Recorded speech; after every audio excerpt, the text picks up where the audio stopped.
নববর্ষ উপলক্ষে বাবা নিয়ে এসেছিল একটা বিশাল বড় তরমুজ, আর তারই অর্ধেকটা রয়ে গেছিলো। তো আমি ভাবলাম এটা দিয়ে আমি তরমুজের আইসক্রিম বানাবো। আর তাই প্রথমেই এখানে বেশ আইসক্রিম স্কুপে করে 5-6 টুকরো ভালো করে তরমুজ নিয়ে নিয়েছি। আর এখন এটাকে আমি মিক্সার গ্রাইন্ডারে ভালোভাবে ব্লেন্ড করে নেব। তোমরা চাইলে প্রথমে তরমুজ থেকে বীজগুলো আলাদাও করে নিতে পারো, আমি নিইনি। আর এখন এখানে একটা কড়াইতে আমি পুরো মিশ্রণটা ঢেলে দিলাম। আর এরপর গ্যাসে আমি প্রথমে এখানে এটাকে ভালো করে ফুটিয়ে নেব।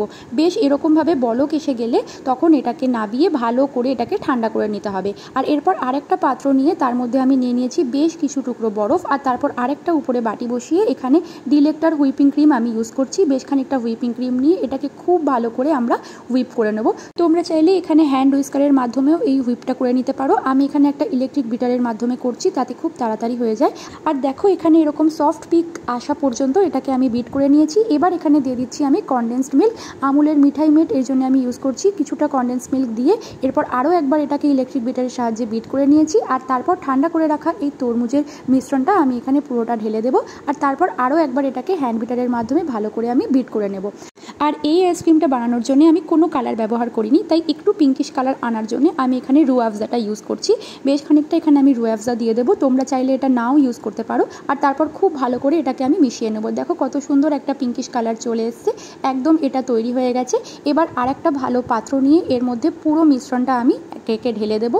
আর তারপর 1-2বার এটাকে একটু ট্যাপ করে নিতে হবে যাতে ভেতরে কোনো এয়ার বাবল না থাকে। আর তারপর উপর থেকে আমি ছড়িয়ে দিলাম আরও একটু কেটে রাখা ছোট ছোট কুচি করা তরমুজের টুকরো। আর সাথে দিয়ে দিলাম উপরে একটু চকো চিপস। এটা চকো চিপসটা দিলে একদমই অপশনাল, তোমরা দিতেও পারো নাও দিতে পারো, আমার ভালো লাগে তাই দিলাম। আর উপরে দিয়ে দিচ্ছি আর একটা বাটার পেপার বা কোনো একটা সেলোফেন পেপার দিয়ে উপরটা ভালো করে আটকে দিতে হবে যাতে না এখানে বরফ জমে যায়। আর উপরে আবার ঢাকনা দিয়ে এটাকে আমি রেখে দেবো ওভারনাইট ফ্রিজারে।